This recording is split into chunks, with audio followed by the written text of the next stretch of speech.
টাকাকে নিজের গতিতে মানুষ যখন চলতে দিবে তখন মানুষ শান্তি পাবে এবং টাকা পয়সা নিরাপদে থাকবে। আর যখন মানুষ টাকাকে নিজের গতিতে চলতে দিবে না তখন মানুষ অশান্তি ভোগ করবে, টাকা পয়সা কমে যাবে, নিঃস্ব হয়ে যাবে, আর মানুষ বিপদে পড়বে। টাকার নিজস্ব গতি কি? টাকাকে নিজ গতিতে চলতে দিতে হবে।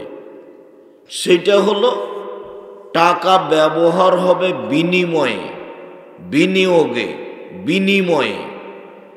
1 কেজি বেগুন নিলাম, আমি 1 কেজি বেগুনের দাম দিলাম। এবার টাকা কিসে ব্যবহার হলো? বিনিময়ে। একটা নিলাম আর টাকা দিলাম, এটা হলো টাকার নিজস্ব গতি। 1 কেজি চাউল নিলাম, আমি টাকা দিলাম, এই বিনিময়ে ব্যবহার হবে, এটা টাকার হলো নিজস্ব গতি। আর মানুষ যদি টাকার উপরে জুলুম করে সেইটা হলো টাকা দিয়ে টাকা নেওয়া, এটা তার নিজস্ব গতি নয়। মানুষ যখন টাকা দিয়ে টাকা নিবে তখন মানুষ টাকার উপরে জুলুম করবে, তখন মানুষের টাকা কমে যাবে, কিছু মানুষ ধনী হয়ে যাবে, মানুষ নিঃস্ব হয়ে যাবে। টাকা বিনিময় ছাড়া ব্যবহার হবে না, ও হতে জানে না। মানুষ যদি করে তাহলে মানুষ মুদ্রার উপরে জুলুম করবে, তার নাম সুদ, তার নাম সুদ। যখন টাকা দিয়ে এই টাকা বাড়বে তখন এটার টাকার নিজস্ব গতিতে থাকলো না।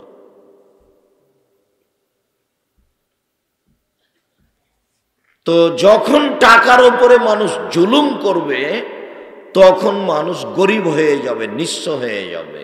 আল্লাহ তাআলা বলছেন ইয়ামহাকুল্লাহুর রিবা ওয়া ইউরবিস সাদাকাত। সুদ মানুষের টাকাকে কমিয়ে দেয় আর দান মানুষের টাকাকে বেশি করে দেয়, এটা আল্লাহ বলেন। সুদ খেলে মানুষের টাকা কমে যাবে আর দান করলে মানুষের টাকা বেশি হয়ে যাবে। তখন আল্লাহ দুইটা মুখামুখি বললেন, ব্যবসা আর সুদ। এবার দুটা মুখামুখি বলছেন, দান আর সুদ। আল্লাহর এই কথাটাকে আল্লাহর নবী বলছেন, শোনো পৃথিবীর মানুষ। আব্দুল্লাহ ইবনে মাসউদ রাদিয়াল্লাহু তাআলা আনহু বলেন যে আল্লাহর নবী বলেছেন ওয়াইনার রিবা আর রিবা ওয়াইন কাসরা। সুদ যদিও বাহ্যিকভাবে মনে হচ্ছে বেশি হচ্ছে, সুদ যদিও বাহ্যিকভাবে মনে হচ্ছে যে টাকা বেশি হচ্ছে, কিন্তু ফাইনা আকিবাতাহু তাসরিল আকাল্লিন, তার ফলাফল হলো নিঃস্ব। তো আল্লাহ বলছেন যে সুদ খেলে টাকা কমে যাবে, আর আল্লাহর নবী বলছেন যে সুদ খেলে মানুষ নিঃস্ব হবে। এইবার আমি দুটার সমন্বয়ে বলছি, যারা সুদ খায় তারা একদিন ভিক্ষুক হবে, ভিক্ষুক হতেই হবে। হয় সে ভিক্ষা করবে, না হয় তার ছেলে ভিক্ষা করবে, না হয় তার নাতি ভিক্ষা করবে, এই টাকা থাকবে না, একদিন তাকে ভিক্ষুক হতেই হবে।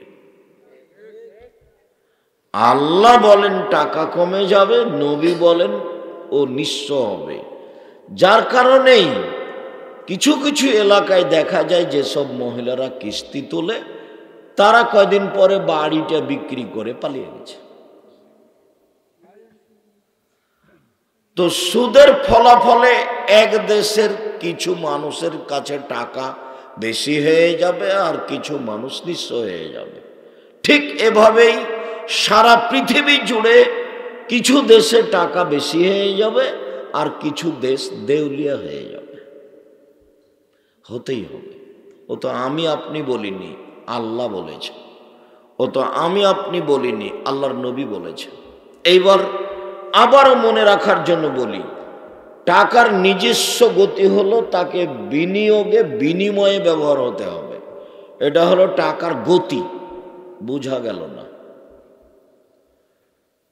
আর যদি বিনিয়োগ ছাড়াই টাকা দিয়ে টাকা নেয় তাহলে এটা টাকার নিজস্ব গতি নয়, তখন এর উপরে জুলুম করা হবে, তখন মানুষ নিঃস্ব হয়ে যাবে। টাকার নিজস্ব গতি, ওকে বিনিয়োগ বিনিময়ে ব্যবহার করতে হবে, টাকা দিয়ে কিছু নিতে হবে। চাউল নি, ধান নি, গরু নি, ছাগল নি, জমিন জায়গা নি, যেটাই নি। আর টাকা দিয়ে টাকা নিলে তখন টাকার উপরে জুলুম করা হবে, এটা তার নিজস্ব গতি নয়। ফলাফলে যা হবে তা আল্লাহ বলেছেন, আল্লাহর নবী বলেছেন। এইবার যাই, সুদের পাপের ব্যাপারে আল্লাহ তাআলার নবী যেই ভাষা ব্যবহার করেছেন, এই ভাষা পাপের জগতে কোনো পাপের ব্যাপারে উল্লেখ করেননি। তো ভাষা বলার আগে আরো সুদের দুই একটা কথা বলি, যা আল্লাহ বলছেন। আল্লাহ তাআলা বলছেন, ইয়া আইয়ুহাল্লাযীনা আমানু লা তাকুলুর রিবা আযআফাম মুযাআফা। হে বিশ্বাসীগণ, পুরুষ নারী, তোমরা যারা আল্লাহকে বিশ্বাস করো, তোমরা সুদ ডবল শতগুণ হারে খায়ও না, তোমরা সুদ খায়ও না, এটা আল্লাহ আদেশ করলেন। এটা হলো পুরুষ নারী সবাই। এরপরে আল্লাহ তাআলা বলছেন, ইয়া আইয়ুহাল্লাযীনা আমানুত্তাকুল্লাহ যারু মা বাকিয়া মিনার রিবা। শোনো, যারা তোমরা পরহেজগার মানুষ, আমি তো আগে আমভাবে বললাম, এবার আমি খাস করে পরহেজগার মানুষকে বলছি, শোনো, তোমরা সুদ ছেড়ে দাও। তাহলে একবার বললেন সুদ হারাম আর ব্যবসা হালাল, আর একবার বললেন সুদে টাকা কমে যায় আর দানে টাকা বেড়ে যায়, আর একবার বললেন পৃথিবীর মুসলিম পুরুষ নারী, তোমরা দ্বিগুণ শতগুণ হারে সুদ খায়ও না, আর একবার বললেন ও পরহেজগার পুরুষ নারী, তোমরা সুদ ছেড়ে দাও। আচ্ছা, এইবার বলি সুদের পাপের ভাষা। সুদের পাপের ভাষা যেটা আল্লাহর নবী ব্যবহার করেছেন, এই ভাষা পাপের জগতে আর কোনো পাপের ব্যাপারে ব্যবহার করেননি, তা খুবই ভারী। পাপ এর চেয়ে বড় আছে, তবে ভাষা এরকম নয়। দেখেন, আব্দুল্লাহ ইবনে হানজালা গাসিলিল মালায়েকা, হানজালা রাদিয়াল্লাহু তাআলা আনহুর ছেলে আব্দুল্লাহ বলছেন, আল্লাহর নবী বলেছেন, মায়াকুলু দিরহামুর রিবা ওয়া ইয়ালাম আসাদ্দু মিন সিত্তাতি ওয়া সালাসিনা জিনিয়া। কেউ যদি জেনে শুনে 1 টাকা সুদ খায়, 36 বার জেনা করে যত পাপ হবে, 1 টাকা সুদ খেলে তার চেয়ে বেশি পাপ হবে। এর চেয়ে বড় পাপ আছে, কিন্তু ভাষা এরকম নয়। পাপের জগতে সবচেয়ে বড় পাপ হলো শিরক। শিরক করলে ও এত বড় পাপ করলো, এরকম কোনো ভাষা উল্লেখ হয়নি। পাপের জগতে দ্বিতীয় পাপ হলো বাপ মায়ের অবাধ্য চলা, তবে ভাষা এরকম নয়। পাপের জগতে তৃতীয় মহাপাপ হলো মিথ্যা সাক্ষী দেওয়া। সিরাজগঞ্জ জেলে কতগুলো মানুষ 20-30 বছর থেকে আছে, ও নিজেও জানে না আমি কেন জেলে। জজ জানে না ঘটনা কি, উকিলও জানে না ঘটনা কি, শুধুমাত্র যে সাজিয়েছে সেই জানে। ও জানে যে কাকে 1 নম্বর আসামি করলে আমার লক্ষ্য উদ্দেশ্যটা পূর্ণ হবে। সে অনুযায়ী ও মামলা সাজিয়েছে, ওইভাবে সাক্ষীকে সাজিয়েছে, টাকা 50,000 দেব, তুমি সাক্ষী দিবা, এভাবে জজের সামনে। আমি 2 চোখে তাকে মারতে দেখেছি। অথচ যার ব্যাপারে বলছে সাক্ষী, ও সেদিন রংপুরে ছিল। যাকেও মারতে দেখেছে ও কোথায় ছিল? রংপুরে ছিল। এর নাম মিথ্যা সাক্ষী। এবারে জাজল্য বলছে যে আমি 2 চোখে দেখেছি। তো ঘটনা তো জজও জানে না, ঘটনা তো উকিলও জানে না, ঘটনা যে সাজিয়েছে সেই জানে। এখন যে লোকটা জেলে আছে ও বলছে ব্যাপারটা কি, আমি কেন জেলে? আমি তো সেদিন কাউকে মারিনি, আমি তো ছিলাম না বাড়িতে, আমি আসামি হয়ে গেলাম, আমি 3 বছর হাজতে থাকলাম, 30 বছর জেল হয়ে গেল, আমি কিছুই বুঝলাম না। এর নাম মিথ্যা সাক্ষী। মিথ্যা সাক্ষী পৃথিবীতে 3য় মহাপাপ, কিন্তু তার ভাষা এরকম নয়। সম্মানিত দিনী ভাই বোন, সুদের পাপের ভাষা অবাক হতে হয়। দেখেন, আবু হুরায়রা রাদিয়াল্লাহু তাআলা আনহু বলেন, আল্লাহর নবী বলেছেন, সুদের পাপের 70টি স্তর রয়েছে, ছোট থেকে বড়, বড় থেকে ছোট।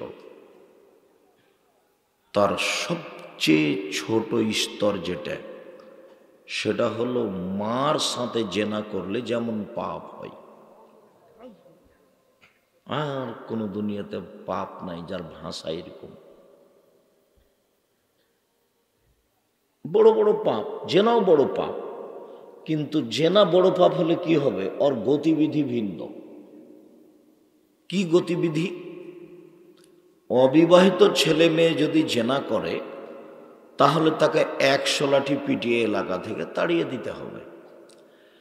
বিবাহিত পুরুষ নারী যদি জেনা করে, তাহলে তাকে ইট ঢেল পাথর দিয়ে মেরে মেরে মেরে ফেলতে হবে। আপাতত এইটা জেনে রাখেন যে বিবাহ করার পরে জেনা করলে তার দুনিয়াতে অন্তত বেঁচে থাকার কোনো সুযোগ নাই। এ অবাক পাপ। 3টে পাপের কারণে মানুষকে হত্যা করতে হয়, তো 2টা পাপের কারণে ও বেঁচে যেতে পারে, তার পথঘাট আছে। তার একটা হলো বলছে যে আমি কোরআন মাজিদ মানি না, তো মুরতাদ, সরকারিভাবে তাকে হত্যা করতে হবে। তো তাকে হাত ফাঁসের কাছে নিয়ে যাওয়া হয়েছে, ফাঁসে দেওয়া হয়েছে গলায়। তখন বলছে যে আমার ভুল হয়েছে, আমার ভুল হয়েছে, আমার ভুল হয়েছে। কোরআন মাজিদ আল্লাহর বিধান, কোরআন মাজিদ আল্লাহর বিধান, তাহলে তাকে ফাঁস থেকে নামিয়ে নিতে হবে, ওর ফাঁসি হবে না। আর কেসাস, আপনি আমাকে হত্যা করেছেন, সরকারিভাবে আমার বাপ মা আপনাকে হত্যা করে নেবে। তো এখন আপনাকে মঞ্চে নিয়ে যাওয়া হয়েছে, ফাঁসির গলাতে দিতে যাচ্ছে, তখন আমার বাপ মা বলছে না না, আমরা ছেড়ে দিলাম, আমরা ছেড়ে দিলাম, আমরা কেসাস নিব না, আমরা কেসাস নিব না, এই যে মাফ হয়ে গেল। 3, জেনা করার পরে, বিবাহ করার পরে যদি কেউ জেনা করে, তাহলে তাকেও হত্যা করতে হবে, কিন্তু তাকে বাঁচানোর কোনো পৃথিবীতে পথঘাট নেই। এমন কোনো পথঘাট নেই যেই পথঘাট হিসাব নিকাশ করে কোনো পদ্ধতিতে কেউ তাকে বাঁচাতে পারে। তার নাম জেনা, বিবাহ করার পরে। এদেশের লাখো ভাবিকে ইট ঢেল পাথর দিয়ে মেরে ফেলতে হবে যারা দেবরের সাথে জেনায় লিপ্ত হয়েছে। এদেশের লাখো দুলাভাইকে ইট ঢেল পাথর দিয়ে মেরে ফেলতে হবে যারা সেলিকার সাথে জেনায় লিপ্ত হয়েছে। এদেশের লাখো পুরুষকে সরকারিভাবে ইট ঢেল পাথর দিয়ে মেরে ফেলতে হবে যারা স্ত্রী থাকা সত্ত্বেও অন্য মহিলার সাথে জেনায় লিপ্ত হয়েছে। এদেশের লাখো মহিলাকে ইট ঢেল পাথর দিয়ে মেরে ফেলতে হবে যাদের স্বামী জাজল্য থাকার পরেও অন্য পুরুষের সাথে জেনায় লিপ্ত হয়েছে। এর নাম জেনার শাস্তি। অবাক নয়, আল্লাহর নবী বলছেন, কেউ যদি জেনে শুনে 1 টাকা সুদ খায়, 36 বার জেনা করে যত পাপ হবে 1 টাকা সুদ খেলে তার চেয়ে বেশি পাপ হবে। দেখেন ভাষা। আর একটা পাপের ভাষা এরকম নয়, তবে গতিবিধি করা খুব খুব শক্ত গতিবিধি, তবে ভাষা এরকম নয়। যেমন কেউ যদি মদ খায়, বিড়ি তামাক জর্দা সিগারেট গুল নেশাদার দ্রব্য মদ খায়, তাহলে 40 দিন তার নামাজ কবুল হবে না। ওটা একটা পাপ। মানুষকে হত্যা করা মহাপাপ, কিন্তু 40 দিন থামবে না। আল্লাহ ভুলে হয়ে গেছে, মানুষকে মাফ করেছি, তুমি আমাকে মাফ করে, মানুষকে হত্যা করেছি মাফ করে দাও। আল্লাহ বলবেন আচ্ছা ঠিক আছে করল। মদের আবার গতিবিধি ভিন্ন। আল্লাহ নবী বলছেন কেউ যদি মদ খায় 40 দিন আল্লাহকে নিজের দিকে করতে পারবে না। 40 দিন আল্লাহকে নিজের দিকে করতে পারবে না। কিন্তু ভাষা এরকম নয়। আল্লাহ নবী বলছেন কেউ যদি মদ খায় তাহলে এইটা হবে মূর্তি পূজার মতো পাপ। সরস্বতী, ভগবতী, কালী, দুর্গা এদের পূজা করলে যেমন পাপ হয়, মদ খেলে তেমন পাপ হয়। কিন্তু ভাষা এমন নয়। এইটারই ভাষা কঠিন যে সুদের পাপের 17টা ভাগ আছে, ছোট থেকে বড়, বড় থেকে ছোট। তার সবচেয়ে ছোট ভাগ হলো মার সাথে জেনা করলে যেমন পাপ হয়। এরকম কথা অবশ্য আল্লাহর নবী আর একটা বিষয়ে বলেছেন, এই ভাষার মতোই আর একটা পাপের ব্যাপারে বলেছেন, সেটা দুঃখ আফসোস করে বলেছেন। সেটা তিনি বলেছেন যে আমার উম্মত ইহুদি খ্রিস্টানদের সাথে নিয়ম নীতিতে, পোশাক আশাকে, কোর্ট কাচারিতে, অফিস আদালতে, ছবি মূর্তিতে, চাল চলনে, কথাবার্তাতে, খাওয়া থাকাতে ওদের সাথে মিশে যাবে ডান হাতের বিঘত যেমন বাম হাতের সমান, এভাবে মিশে যাবে ইহুদি খ্রিস্টানদের সাথে। আবার বলছে ডান পায়ের জুতা যেমন বাম পায়ের সমান, বাম পায়ের জুতা যেমন ডান পায়ের সমান, এইটা যেমন সমান সমান কৃষ্টি কালচারের নিয়ম নীতিতে, নোংরামিতে, বেহায়াইতে আমার উম্মত মিশে যাবে ইহুদি খ্রিস্টানদের সাথে, তেমন জুতা যেমন একটা আর একটার সমান। বুঝাতে পারলাম না কথা মনে হয়? এবার তিনি নিচে নামতে লাগলেন, মানে রাস্তার নিচে নয়, ভাষার নিচে নামতে লাগলেন। ভাষার নিচে নামতে নামতে এমন ভাবে নামে বললেন যে ইহুদি খ্রিস্টান যদি মায়ের সাথে জেনা করে থাকে তো আমার উম্মত মায়ের সাথেও জেনা করবে। নোংরা চাল চলনে তাদের সাথে এমন ভাবে মিশে যাবে।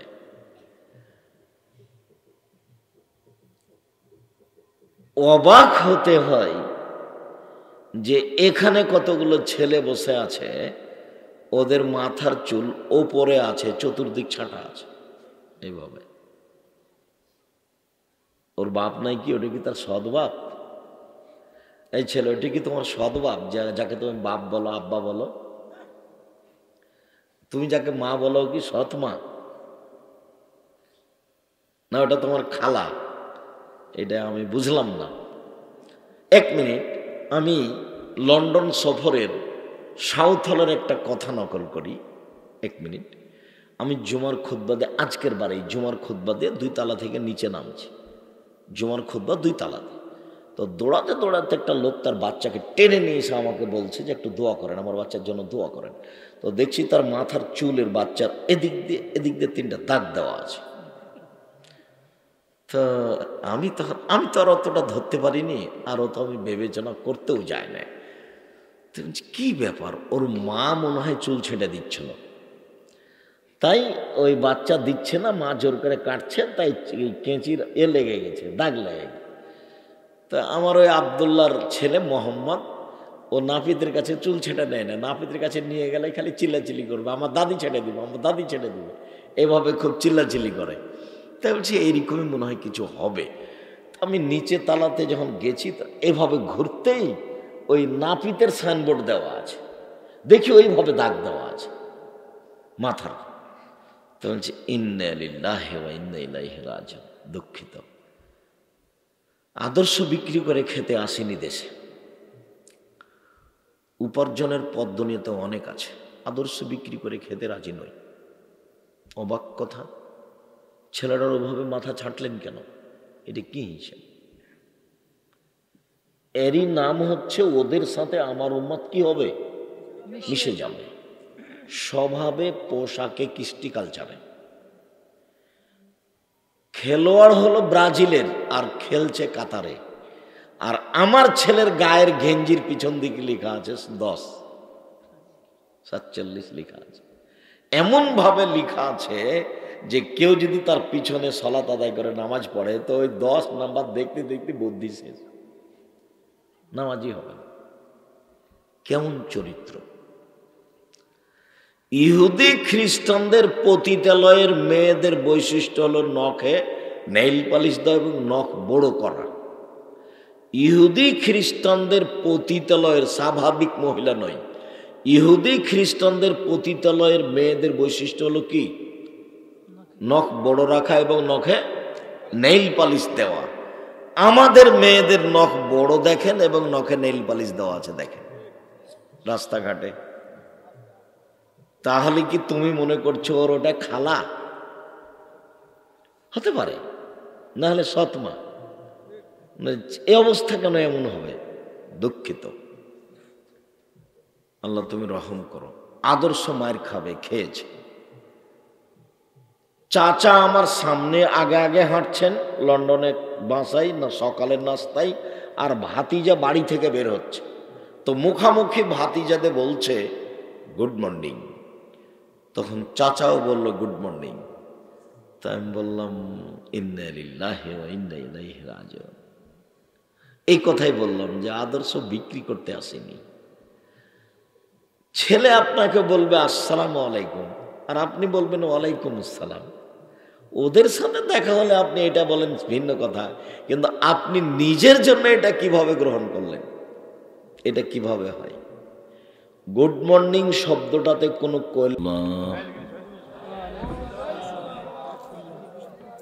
আলহামদুলিল্লাহ ওয়াহদা والصلاة والسلام على من لا نبي بعده أما بعد قالوا إنما البيع مثل الربا وحل الله البيع وحرم الربا عن أنس رضي الله تعالى عنه قال قال رسول الله صلى الله عليه وسلم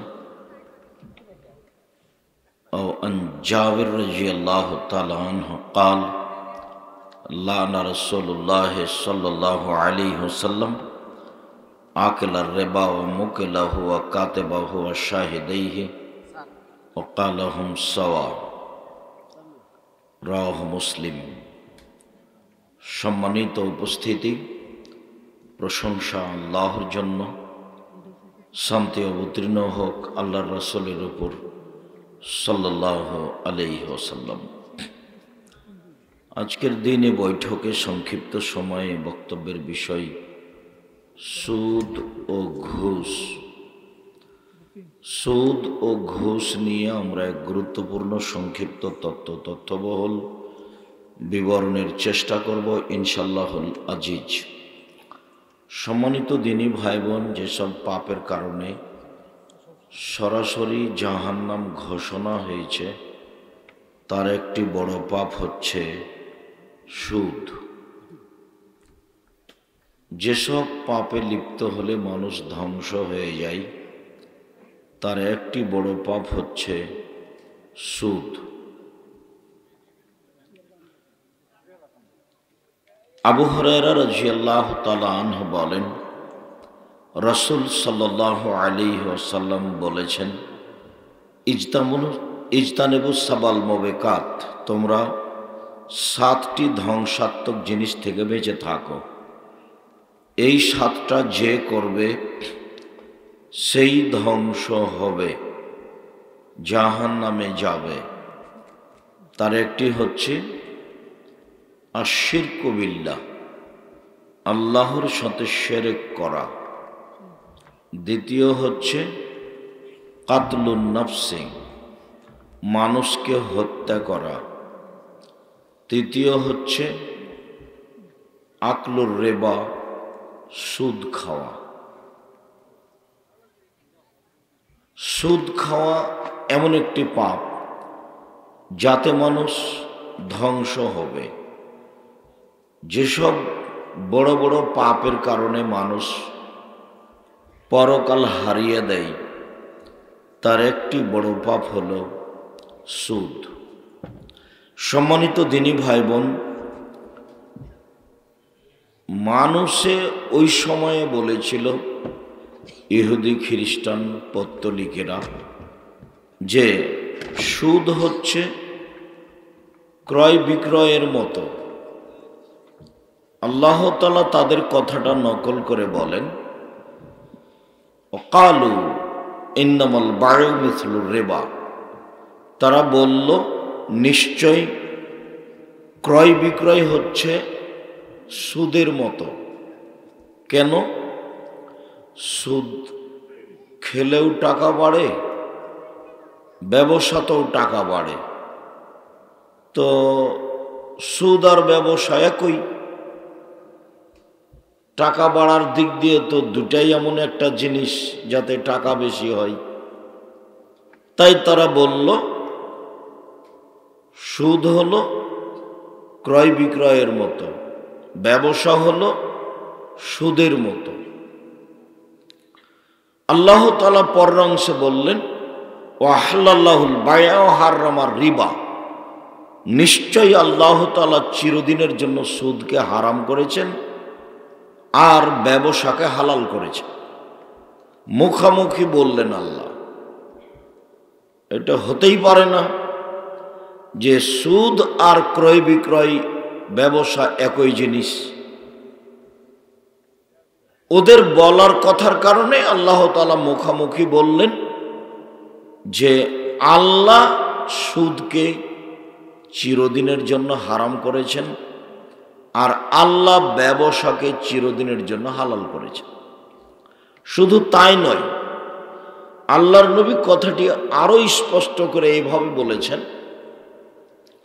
আত-তাজির আস-সাদিক ইয়াকুনু ইয়াউমাল কিয়ামা মা শাহাদা সিদ্দিকুন আল আম্বিয়া, বিচারের মাঠে সত্যবাদী ব্যবসায়ীরা শহীদ, সিদ্দিক, নবীগণের সাথে থাকবেন। তাহলে আরো বেশি হয়ে গেল না? কোথায় সুদ আর কোথায় ব্যবসা?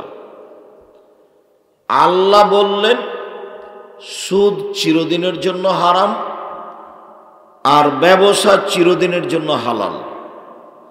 আর আল্লাহর নবী বললেন যে আত-তাজির আস-সাদিক, সত্যবাদী ব্যবসায়ীরা বিচারের মাঠে নবীগণের সাথে থাকবেন।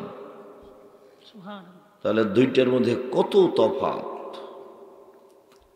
শুধু তাই নয়, তিনি আরো বললেন আত-তিজারাত মাল কিযব ওয়াল হালাফ, ব্যবসা অনেক সময় মিথ্যা ও কসমের মাধ্যমে হয়ে যায়।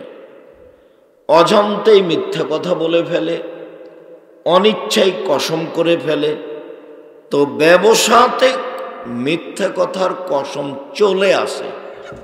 শোনো দুনিয়ার মানুষ, ফাসুবুহু বিসাদকা, তোমরা দান খায়রাত করে এই মিথ্যা আর কসমটাকে মিটিয়ে দাও।